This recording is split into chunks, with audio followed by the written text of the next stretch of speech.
If you want to get more minorities and you want to get more people of different sexual orientations, different women, different genders, it's like Field of Dreams. If you build it, they will come. Right? You want to be known as a department that has no issue hiring women, has no issue hiring Black or Spanish speaking or Asian. And you have to hire them not with the trickle effect where you bring in one in a class, two in a class. No, you have to hire them. If you have a class of 100, imagine what the imagery would look like if you had a class of 100 and you had 50 minorities. Don't have to be 50 Black. I would love to see 50 Black, but if you had, 30 Black men and women, 10 Spanish speaking, 10 Asian, whatever. If you show people that you're willing to be diverse in your organization, they will be drawn to your organization. Brothers and sisters,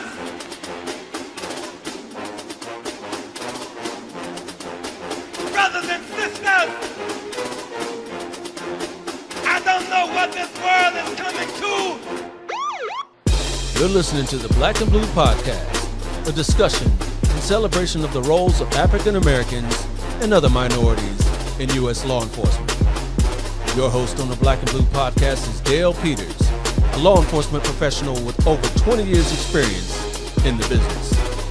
Hop on board this Black and Blue train of interviews, current events, and pop culture conversations. So get ready.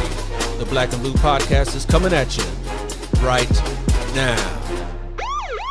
What up, Black and Blue fam? Welcome to the Black and Blue Podcast, where we celebrate diversity in U.S. law enforcement. My name is Dale, and I'm the host. Thank you for joining me for this episode. I really appreciate you for the love and the feedback that y'all give me. Before we get into anything here, let me first ask you all to please click those like, subscribe, and bell icons right down here on my YouTube channel.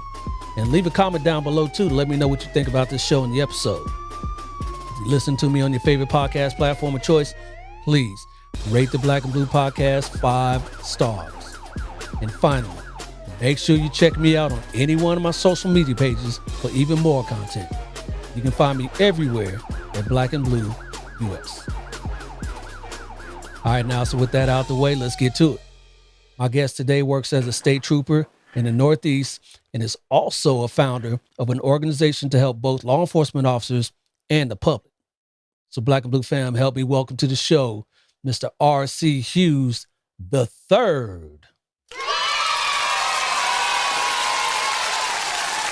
How you doing, sir? Thanks for having me. I'm wonderful. Thanks for having me on the Black and Blue Podcast, Dale. It's a huge honor for me. Thank you. Thank you for coming on, man. I appreciate you. All right. So what's going on out your way? Let's see. It's about 5:30 over here, so 8:30 over there. We had some technical difficulties here before, but we got through it. So what's going on with you? What's the Lord there? Is kind. The Lord is kind. You know what, Dale? Here in the Northeast, we're dealing with some backlash from some law enforcement officers having their lives taken on the job, and so it's kind of rocked a lot of departments in this area because these are men that are known by other people, whether they're academy classmates, they've been on incidents with them, they've been to trainings with them. And so having 2 police officers within a month's time lose their life in this area, it's really startling, but it's kind of some of the reality of the situation when you are a police officer.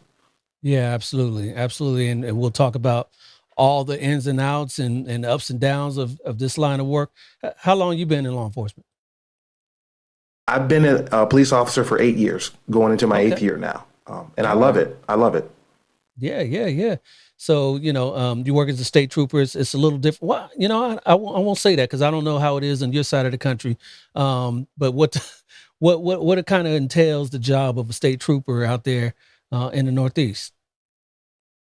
Well, see, I'm a Pennsylvania state trooper. So we are the law enforcement agency that covers boroughs, towns that don't have their own police departments.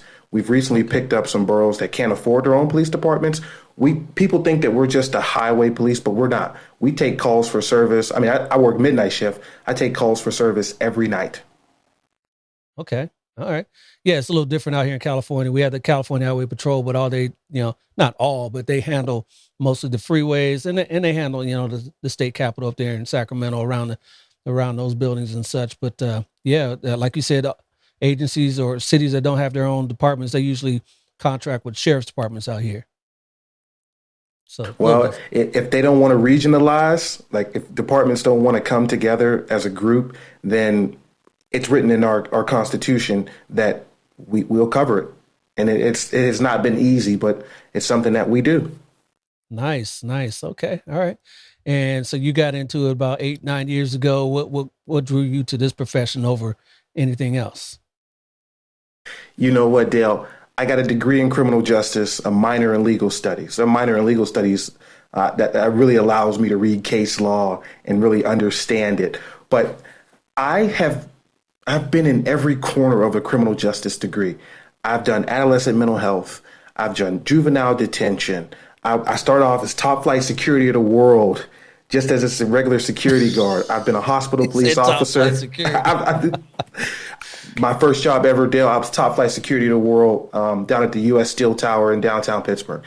I was so happy to just get a job because I'm originally from Youngstown, Ohio. So coming to Pittsburgh was like, okay, there's tons of opportunity here for me. And the first job that I got, first call, hey, come in, take an interview. They were excited because they had a security guard with a degree, and I was excited to have a job. There you go. So you from Ohio originally, right? I'm from Youngstown, Ohio. Correct. Okay. I'm originally from Columbus. Okay. I'm not a Buckeyes fan, though. What's wrong with you? Well, that's why you got out. That's why you got out, right? I am a diehard Tennessee Volunteer fan. I'm not a Cleveland Brown fan. I'm not a Cincinnati Bengal fan. I'm a Tennessee Titans fan. Now, there is an Ohio State story behind it. It's gotta be. I followed Eddie George from the Ohio State University to the Houston Oilers, who then became the Tennessee Titans. Right. Okay. Yeah. Now, Eddie George for the Volunteers. Eddie, he still is the man. For the Volunteers, my favorite color is orange. So I picked up the University of Tennessee back in '98, one of Peyton Manning's last years, and then in '99 they won a national championship, and I've been there ever since. All right. Hey, we all got our quirks, and that sounds like yours. You know what? I've been out here longer than I was in Ohio.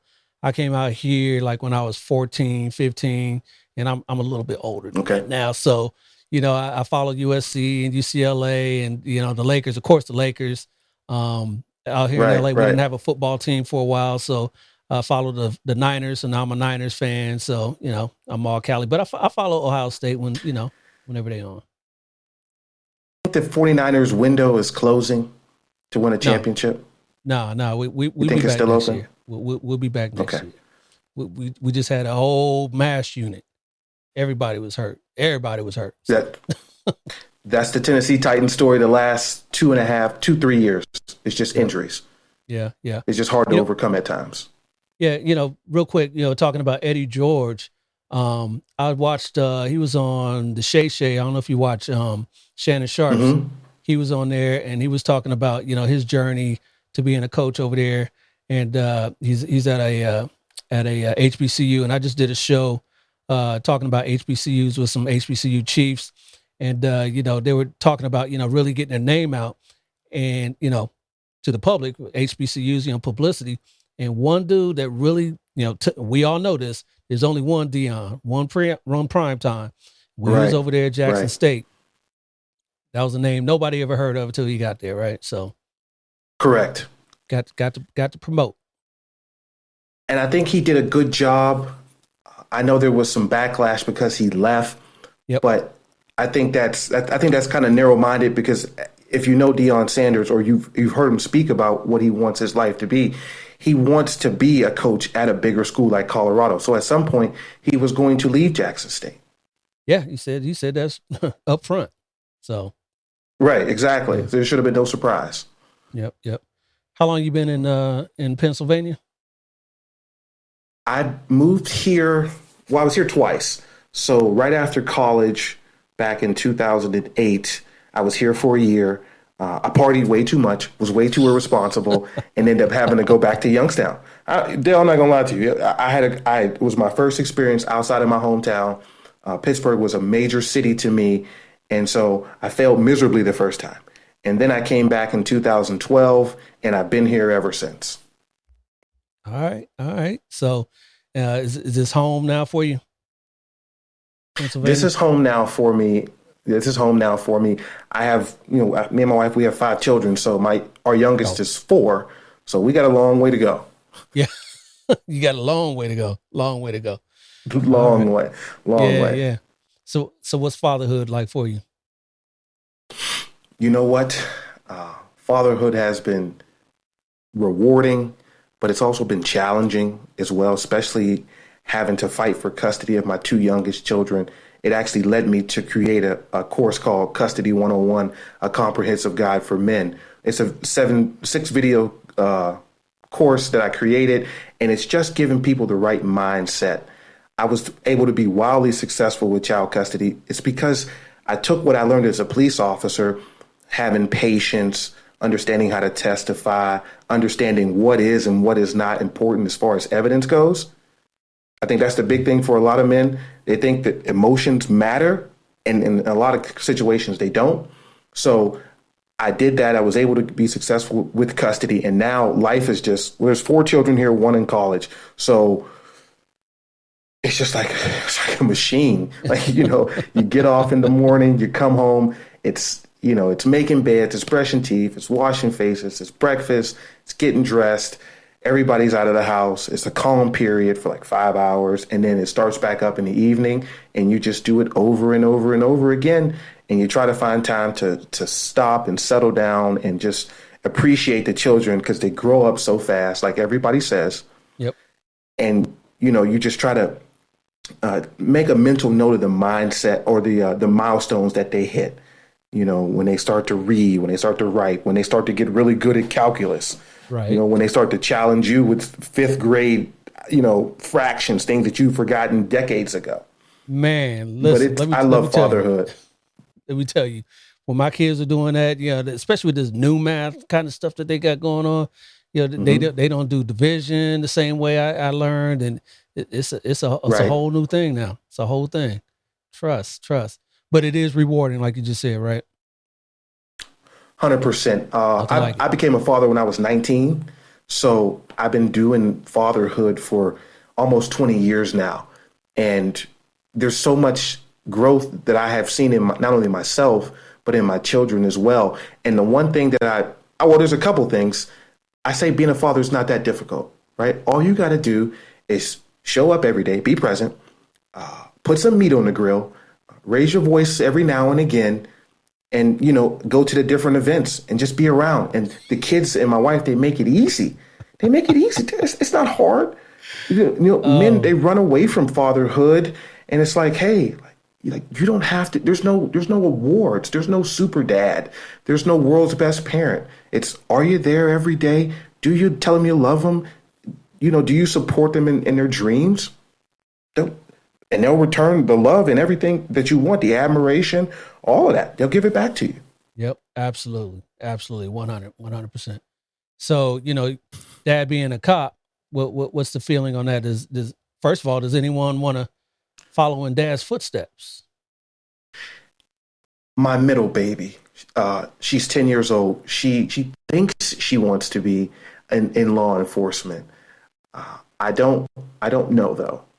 Yeah. I think she just sees me and she thinks that it's cool. She doesn't see, the behind the scenes stuff that comes with being a police officer. But I would never, try to steer her away from being a police officer if that's her dream. Right. She's a young Black woman. She, Lord willing, she'll be college educated. She'll have the world, in the palm of her hand. So if she wants to go into law enforcement, I would definitely support her and help her in every way that I can. They see they see law enforcement and what it's done for our lives, when I became a state trooper.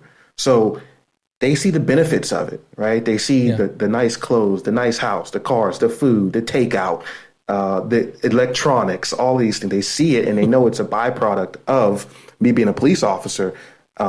but that's only one side, and that's the only side I really want them to see. Right. If they want to choose to go into law enforcement later on in life, we'll talk about some of the other stuff. But right Yeah. now, seeing the positives of it, that's all they see. Right. Now you say you got one in college, and I would assume maybe one or however many in high school, and that's what it really those years where like right now, they're seeing all the backlash of law enforcement, and what are their thoughts on law enforcement? I know they've seen dad as a police officer all these years, but they've also got friends and eyes and social media and all that too. I try to keep a low profile as a police officer in my own neighborhood. Not a ton of people know because I don't put it out there in that way because I don't want to draw any attention to my children negatively because you know how kids are, you know how people are, and you've been a police officer long enough, so like right now it's not the greatest time for law enforcement, but like I said, I try to keep a low profile with it, but I know that they read the articles online or they watch the news or they hear it. It doesn't make them question me. I think it makes them more fearful for me when I leave the house to go do my job. Yeah, absolutely. Absolutely. So yeah. I mean, you can't shield them from the world, from everything they're going to see and they're going to hear, but they No. know, how dad is, they know dad's character. So, um, they can't really question you, and hopefully they don't question the profession because dad's in it. No, exactly. They don't question me.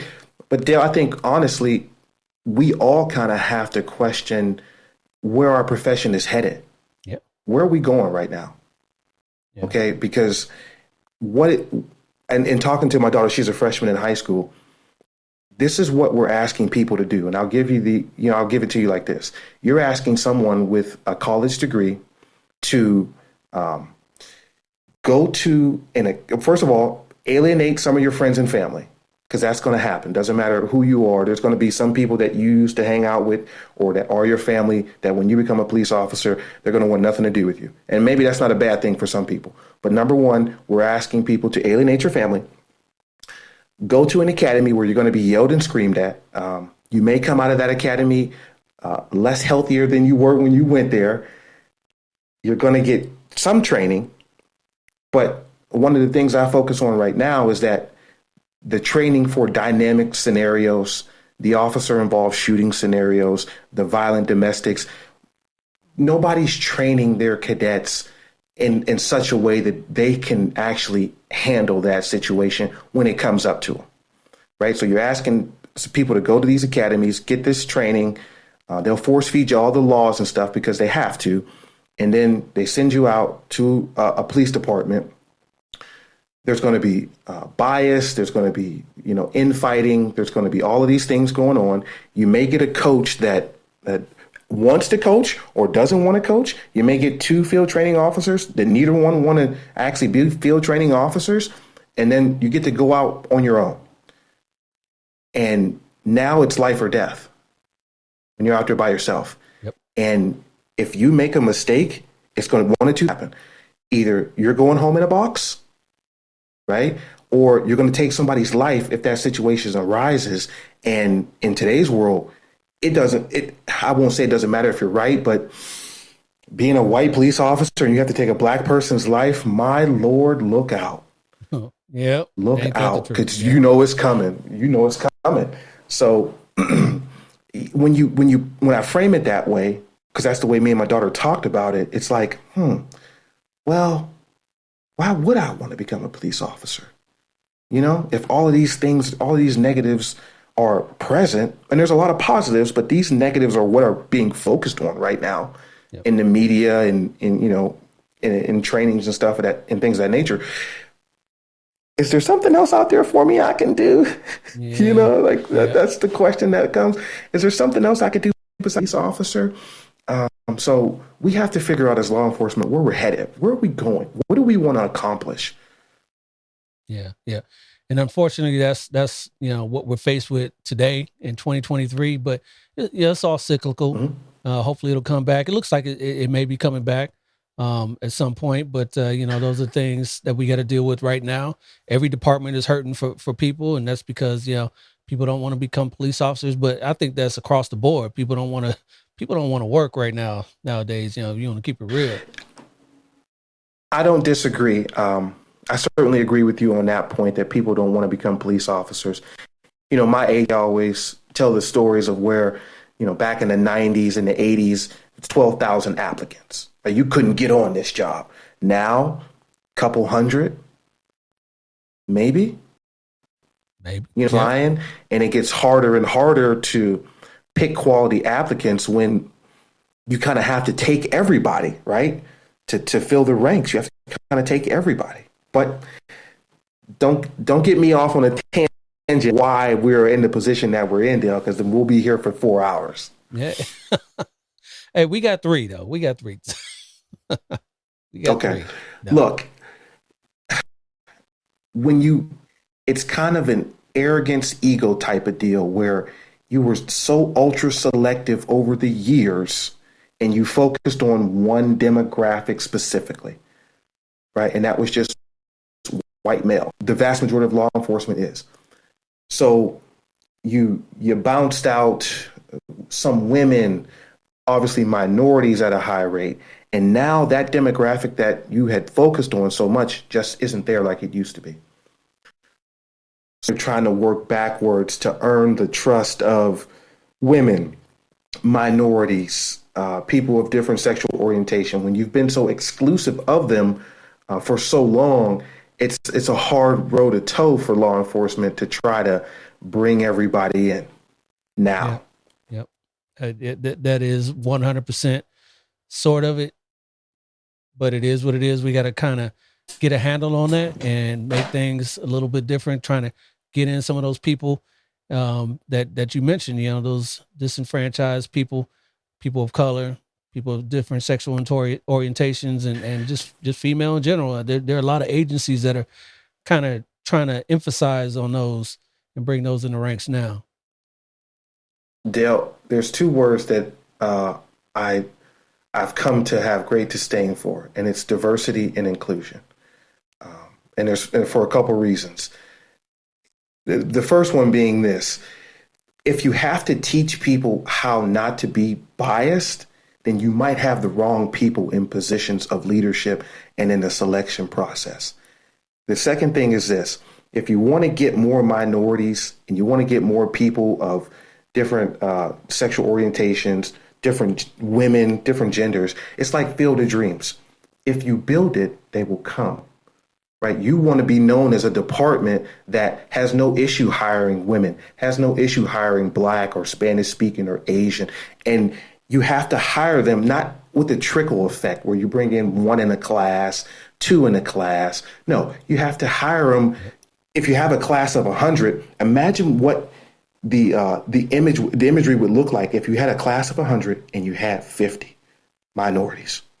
Yep. Don't have to be 50 Black. I would love to see 50 Black, but if you had, 30 Black men and women, 10 Spanish speaking, 10 Asian, whatever. If you show people that you're willing to be diverse in your organization, they will be drawn to your organization. Yes. It's really that simple. It's not, you have to go to diversity and inclusion and all this other stuff, all these trainings. No, you have to remove the bias blinders that you have on and give people a chance. Dale, I put a video out on TikTok the other week where I said that if a young man came to me honestly and said, hey, I grew up here, because I'm familiar because I grew up in Youngstown, Ohio. There was the murder capital of Ohio, but it was also rife with drugs. So if a young man comes to me and says, hey, RC, I grew up here when I was 17 to the time I was 20, I sold a little weed. I sold a little crack just to make money because I was broke, right? I was hungry. I was starving. You've heard that story before. You know that's why the vast majority of people get involved in the drug game to begin with. But this young man comes to you honestly and says, hey, he's coming to you honestly. He's not hiding it. You're not finding out yourself. He comes and he says, okay, I did this, but I want to be straight. I want to change my life. I want to be a police officer. I said I would give the young man a chance because I know what law enforcement did for me. And I haven't ever sold drugs before, but I know that it allowed me to move to a different area of life, a different phase, a different step up. And sometimes that's all people need, right? People they aren't gonna commit crime. They're not gonna steal if they have the money to buy. Right. Right. The vast majority of people are not going to sell drugs if they have a quality job where they can put food in the refrigerator and on the table. Right.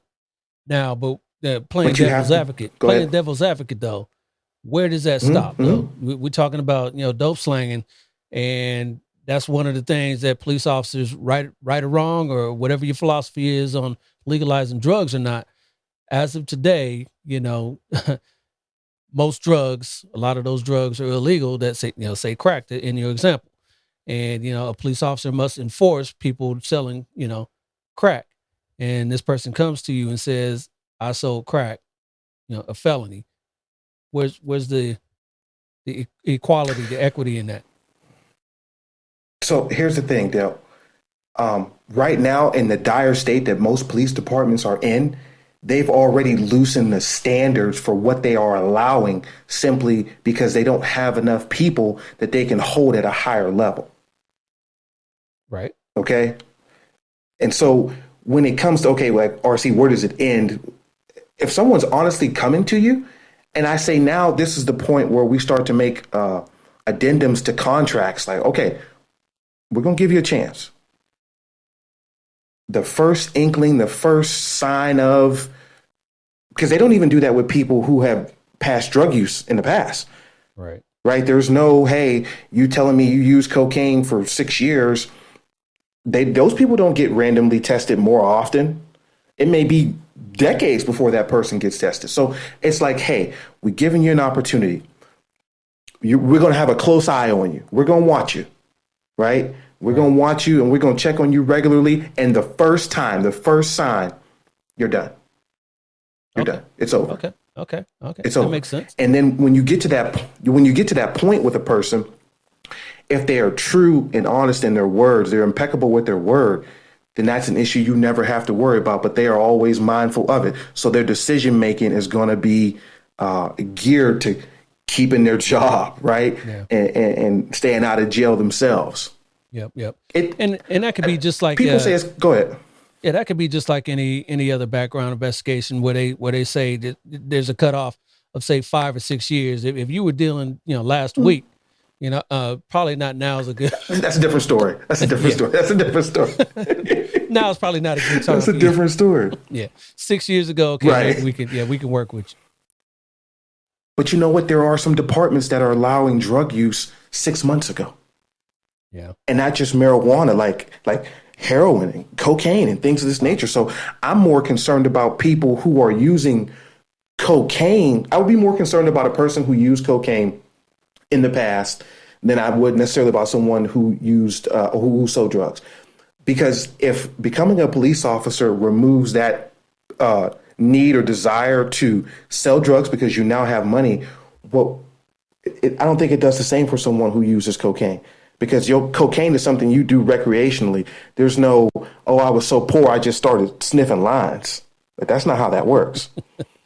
You understand? That's not how that works, right? So someone who uses cocaine, if they fall on hard times as a police officer, are they more likely to use cocaine than someone who is to sell drugs? I mean, you can't really fall on hard times as a police officer when you have a good job and you're making money to be like, oh, you know what?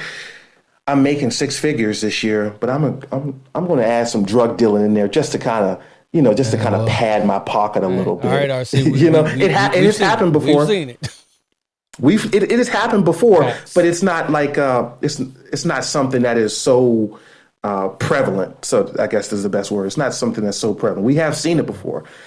Yeah. Can you say Rampart?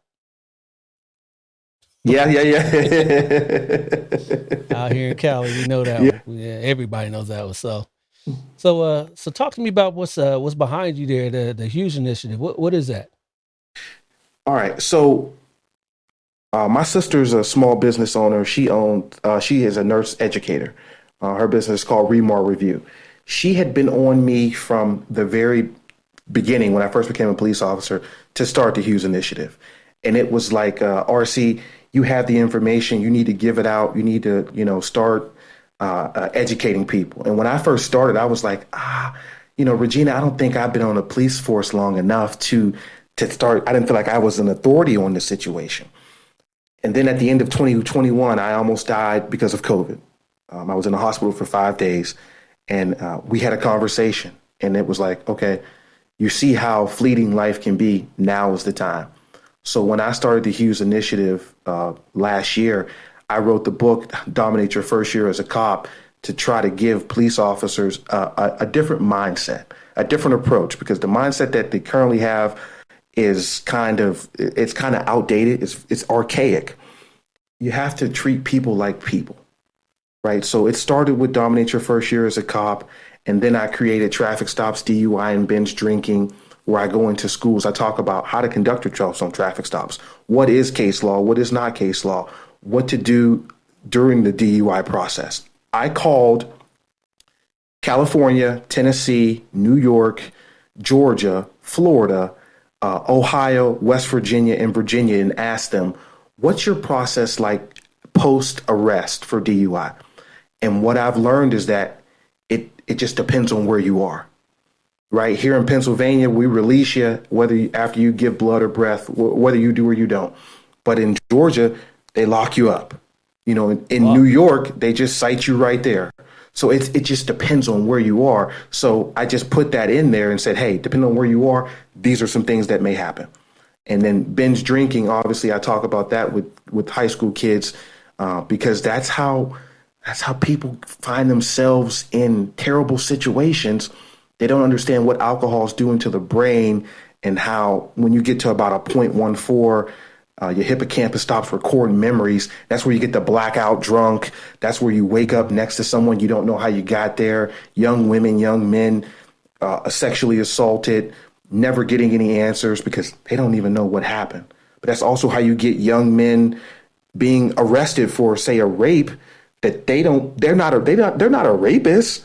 But there's girls saying we didn't have consensual sex, but neither one of them can explain what happened because they got so drunk that their brain stopped recording memories.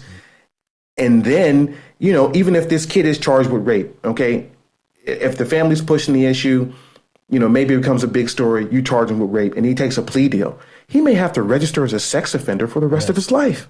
Yep. Is that fair to a young man who got drunk and had sex with a young girl who got drunk as well, and neither one of them remember anything? Is that fair to her that she thinks that she was raped? It's not. But when you're not educated on, the effects of binge drinking and how it, affects the body and the mind, then you don't know. And these things continue to happen all the time. All the time. Wow. It's good stuff. Right.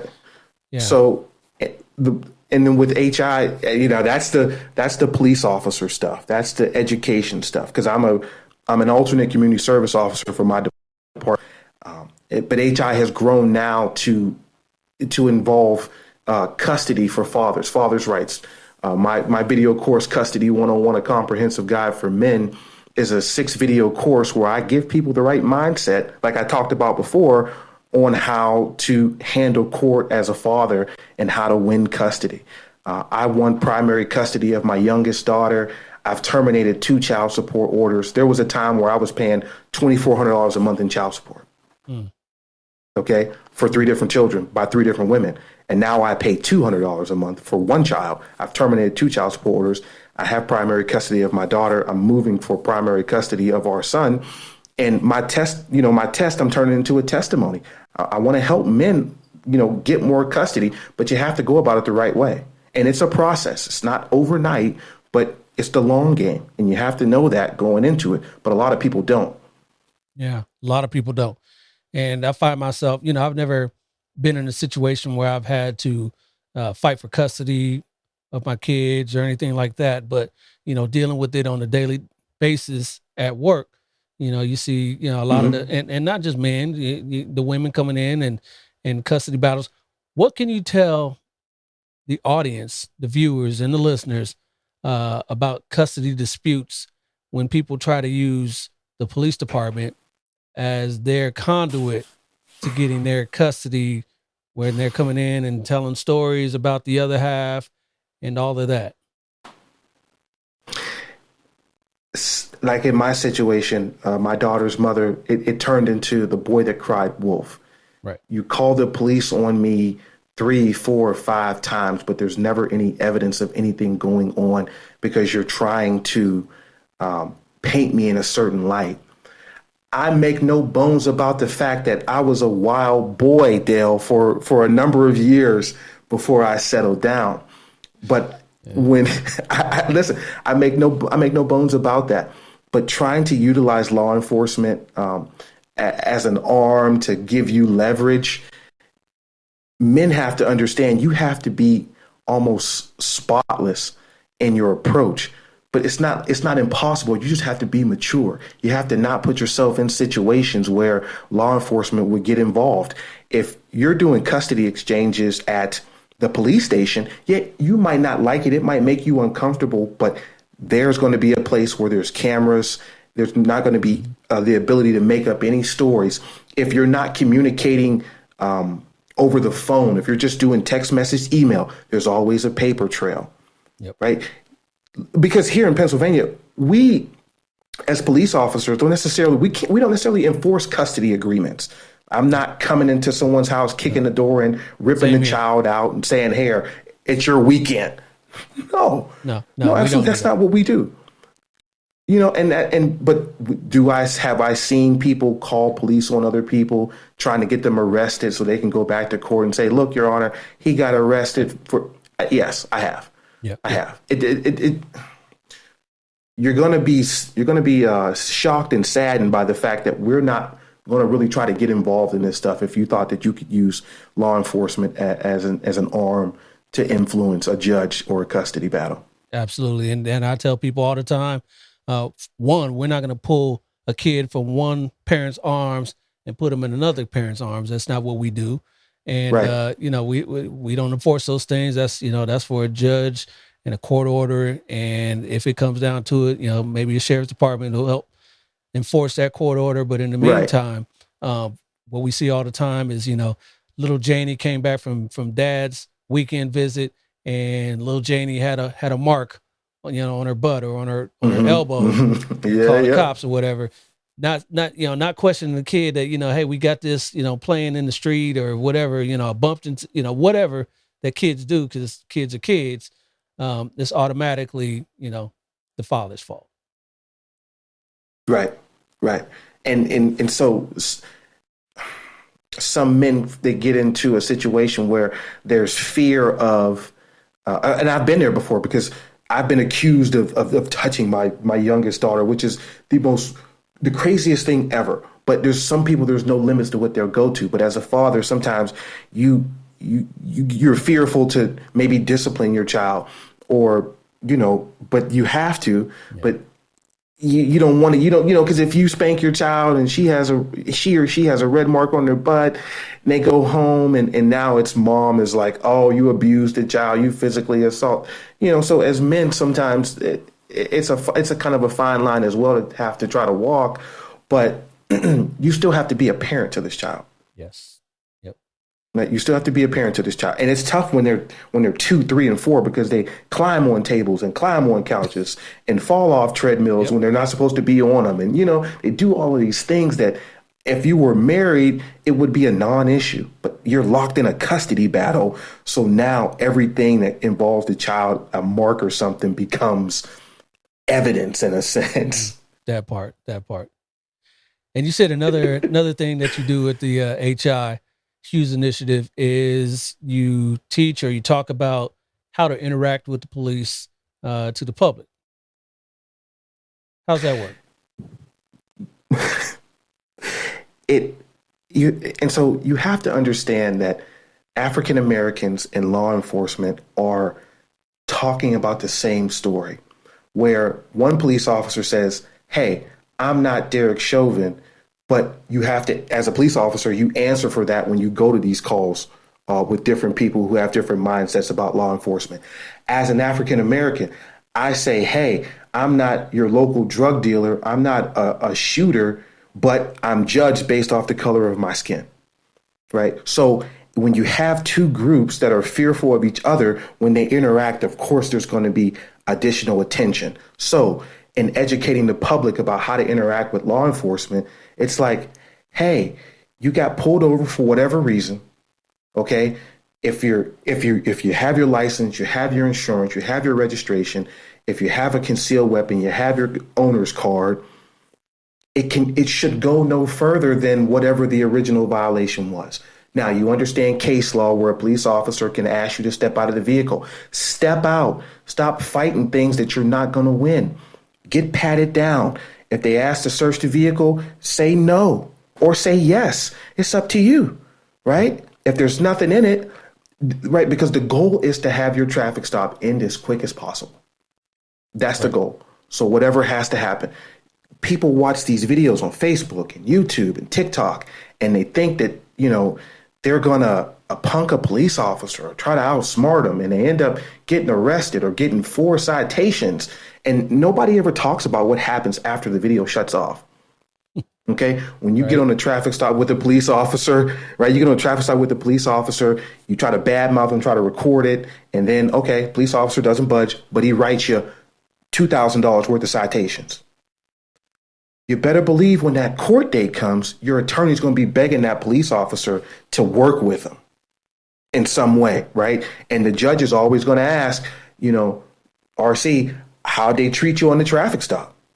That plays a big part because it's a respect thing. We have a job to do, right? You might not like that we have a job to do, and the way it's currently constructed, you might have issues with, but that doesn't stop us from having to do the job. Mm-hmm. Okay? Now, on the devil's advocate side again, is that being punitive? Is that on the officer's part being a dick to write $2,000 worth of cites just because somebody was mouthing off at you, right? Right?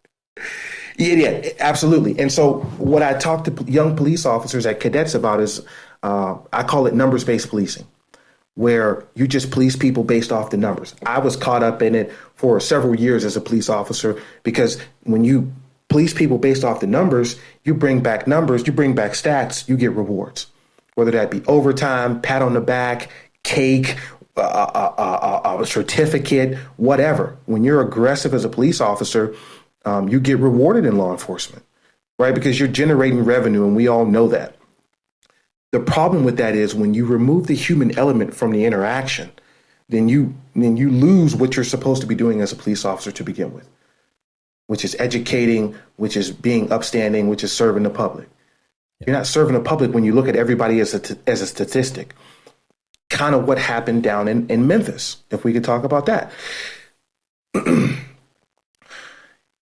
So on a couple levels, and the first one being this, I've been on those type of proactive units before. You have to know that when you expose people to constant violence, you have to assume that at some point in time, they're going to become jaded to it. They're going to become okay with it. And it's going to start to influence their actions. Like those police officers in Memphis, they know that there had been reports of them getting aggressive with the public. Like they didn't just wake up on that day and say, you know what, we're going to just absolutely obliterate Tyree Nichols on this traffic stop when we find him. That's not how that worked. It grew over time.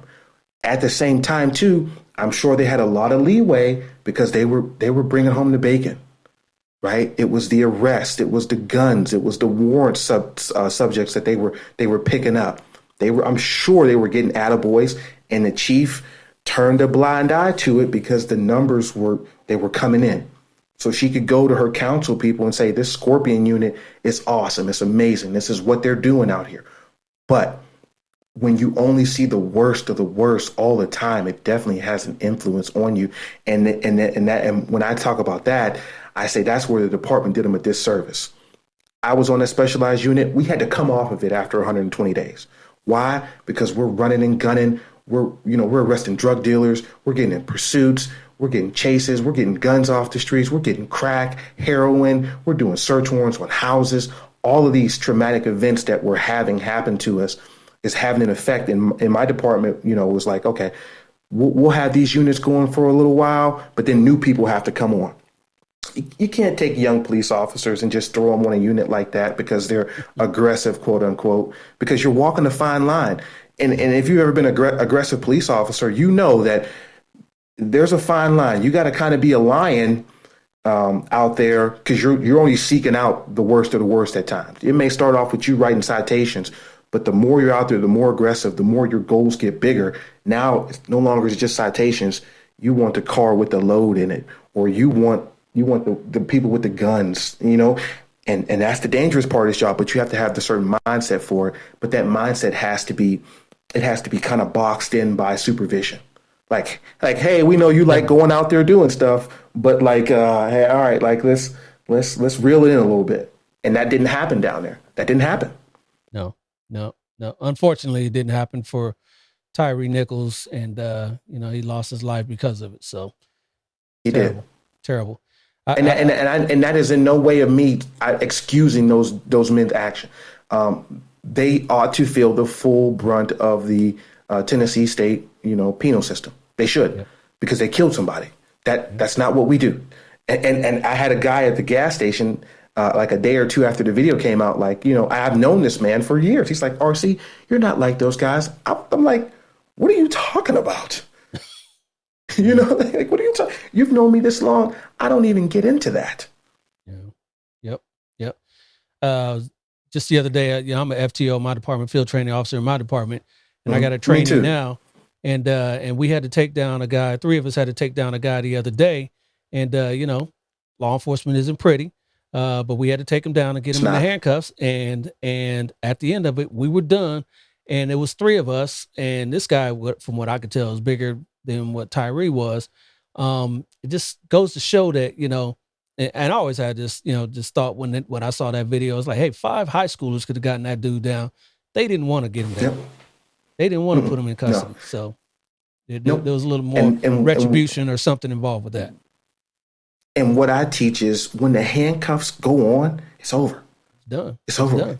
That's it. Unless you're dealing with Bruce Lee or Jackie Chan or one of those guys with those special skills that can fight you once the handcuffs go on, it's over with. There's nothing left. Yep. Right. Most people are not. If they want to kick you, then hobble the legs, and it is what it is. Yeah. It's just done. But what happens, Dale? We know what happens, and you know it as well as I do. People take things personally. Yeah. Right. They take it personal when you resist or when you run from them. They want to make you pay the tax. They want to make you feel like they want to make you feel it. Right. That's what they want to do. And this is business. And that's another thing I teach young police officers, that this is business. You are an asset until you become a liability to your department. And the minute you become a liability to your department, they're going to start making moves to get rid of you because they don't want to pay out lawsuits because you want to be, John McClane. Right. They don't want to pay for that type of stuff, especially when you're not doing the job the right way. You're putting people at risk with your actions because you think you're being aggressive. You can't take it personal. It's just like anything else. And that's one of the problems in law enforcement. People take things personal. It's not, hey, you want to run, you run, I chase, we pursue. Once I get you in custody, I have to learn to let that go. I can't take that home. I have 5 children and a wife. You know what I mean? Ain't nobody got time for that. Yep. Nobody got time for that. Nope. Like, I'm not walking in the house with an attitude at 6:30, 7 o'clock in the morning, getting into an argument with my wife because I had to get into a fight with a guy. I'm not doing that. Yep. 100.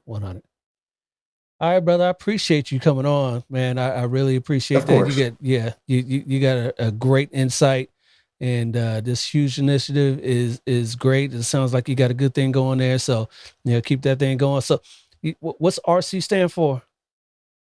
Robert Clarence Hughes III. That's my full name. My grandfather was a reverend. So that's where it started from, and it carried down to my father and now me. And I just go, but my family calls me RC. I didn't let people call me RC for a long time, but I feel like now that I'm, speaking and engaging with other people, is a level of familiarity there that I think that I should have with people. So as far as the Hughes Initiative, you can find the website, www.hi-teaches.com. The Hughes Initiative is on Facebook, TikTok, Instagram, and a YouTube channel as well. So right. I'm available, for whatever it may be. There's a bunch of different things I teach. Again, there's the book Dominate Your First Year as a Cop. Let me get you a copy so you can see it here. There it is. Yeah. It's not just for first year police officers. It's for police officers looking for a different mindset who've come to a point in their career where they're starting to realize that the way they're going about it isn't helping. It isn't working. And I think a lot of police officers get to that point. After a certain point, you learn that the real power that you have, right? You're burned out from being aggressive. Now you got to police people differently, but you're realizing that you're having interactions with people that are negative, or you're not making any headway. You're not getting any compliance from people, and you're trying to figure out a new way to go about it. That's what Dominate Your First Year as a Cop is for. All right. 100% authentic. Love it. Love it. Yes, sir. But my Yes, man, sir. you are not done, RC. What we do here on the Black and Blue podcast is I put you through some paces here at the end, and this is black or blue, black or blue, black or blue, Okay. black or blue, black or blue, black or blue. All right, this is my black or blue game, and your category today is what's in a name. What's in a name? Your name is RC, right? RC Yes. Hughes. So we're going to talk about. Let me go back there. I'm going to show you some pictures of some celebrities, and you got to tell me. And they all go by, and there's some sort of initials. Tell me who they are, if you know them or not. And hopefully you get more right than you got wrong. Here's your first one here. Any questions? Any questions on that? No. Let's go. You got that here. How about this one here? Do you know who that is? That's his brother T.D. Jakes, of course. That is TD Jakes. There we go. Where we at? There we go. Yes, that is TD Jakes. So you know how that goes. First one done correctly here. Here's your next one. Who is that? I'm trying to give you a hint by it's the main person in the middle, but give you a hint by the little person there wearing a circus outfit. Circus. It's not Barnum and Bailey. Yeah. Come on. What's Barnum's Is it name? Barnum and Bailey? What's Barnum? B.D. Barnum. I'll give it to you. I'll give it to you. P.T. Barnum. P.T. Barnum. P.T. Barnum. Oh my goodness. Yes. I'm too focused on law enforcement and teaching about BAC. Come on, man. I gotta get outside. I gotta get outside more. I gotta get outside more. Right. Come on.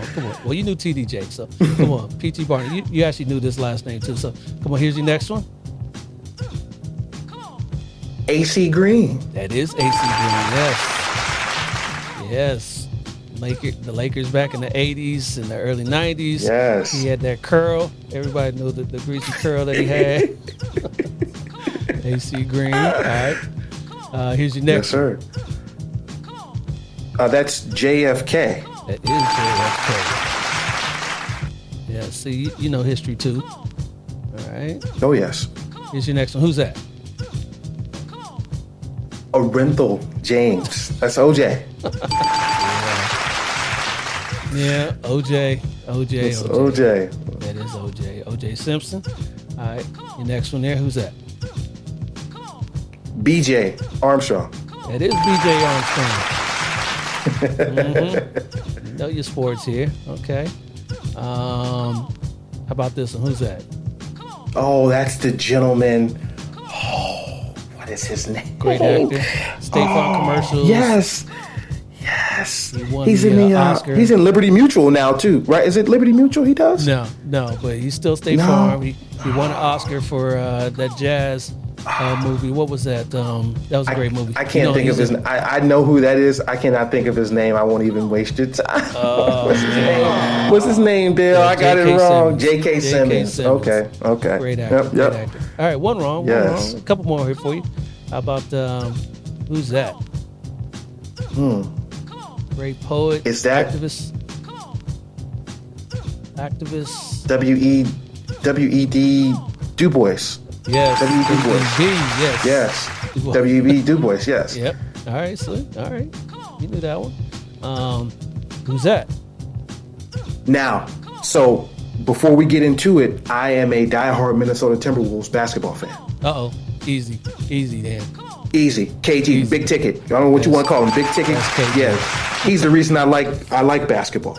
Oh, okay, yeah. KG, he was it. He was the truth. Although his teammate was the truth, but he was the truth. Yeah. You're right. Paul Pierce. Woo. Yeah. All right. That is. Is that Hoover? No. Initials. Which one is that? Owned by initials. Which one is that? 3, that 2, is 1. I don't know. That's FDR. Okay. Franklin Delano Roosevelt. Yeah. Yep, Okay. Yep. That was him. All right. A couple more. Who's that? R. Kelly. Robert. Kelly. Just make my name. Oh man. Yeah. R. Kelly. Hey, I had to pick some that were that you kind of. I understand. Yeah. I understand. OJ, R. Kelly. Yeah, there's a couple of them. I know, right. Who's that? That is B.B. King. That is Mr. B.B. King. Mm-hmm. And Lucille. And Lucille, correct. Lucille, yes, sir. And you know this. MLK. MLK, yes, sir. Black History Month. MLK. And that is MLK. Yes, sir. Yes, sir. You did great on what's in the name, so we're gonna call you the winner. Yes, sir. Thank you. Everybody has good. Stay there. You got through it. You only got a couple wrong. That was JK and FDR. FDR, yes, sir. Yeah. You even knew P.T. Barnum. You called him BT, but you knew who it was. BT. I was close, right? Same house, different room. Yeah. All right, RC. How about some words of wisdom on the way out?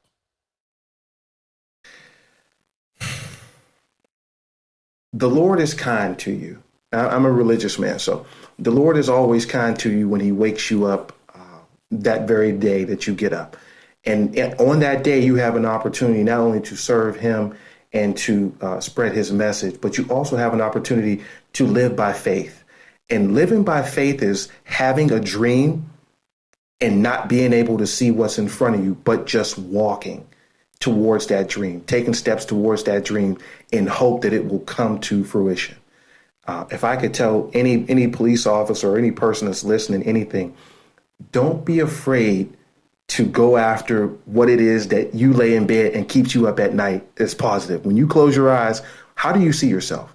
In what ways do you see yourself successful?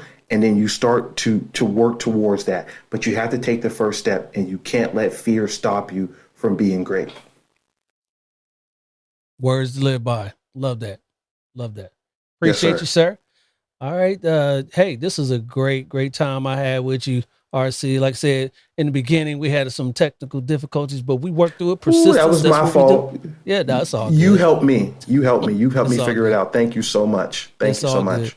Yeah, I loved having you on. And hey, man, you keep up what you're doing over there at Hughes Initiative. Sounds like a great program. One more time for the people getting out. How do they reach you again? You can reach me through Facebook, Instagram, TikTok, my YouTube channel. There's products, and the book is available on Amazon and on the website www.hi-teaches.com or by email at thehughesinitiative@gmail.com. All right, brother, man. You be safe out there. State trooper and out there in the Northeast in Pennsylvania. Yes, sir. Thank you so much for having me, Dale. I greatly appreciate it. Hope you have me back again. I will. Go Buckeyes. Oh, boy. All right. I'll talk to you. Okay. Another amazing interview with another amazing guest. Thank you, R.C. Hughes III, for dropping by the show and sharing your story with all of us. You have a real tough job, sir, and I'll speak from all my listeners and viewers when I say it's greatly appreciated. You guys out there enjoyed the conversation with R.C. Hughes. Let me know by leaving a comment in the section below and clicking those like and subscribe buttons if you haven't done so already. If you listen to me on their favorite podcast platform, hey, always remember, rate the Black and Blue Podcast 5 stars. I'll be back real soon with another interesting and informative conversation with another minority in law enforcement. But till then, y'all know the phrase that pays. Stay black in blue. I'll holler at you. Hey. This has been a Maitre D Entertainment presentation.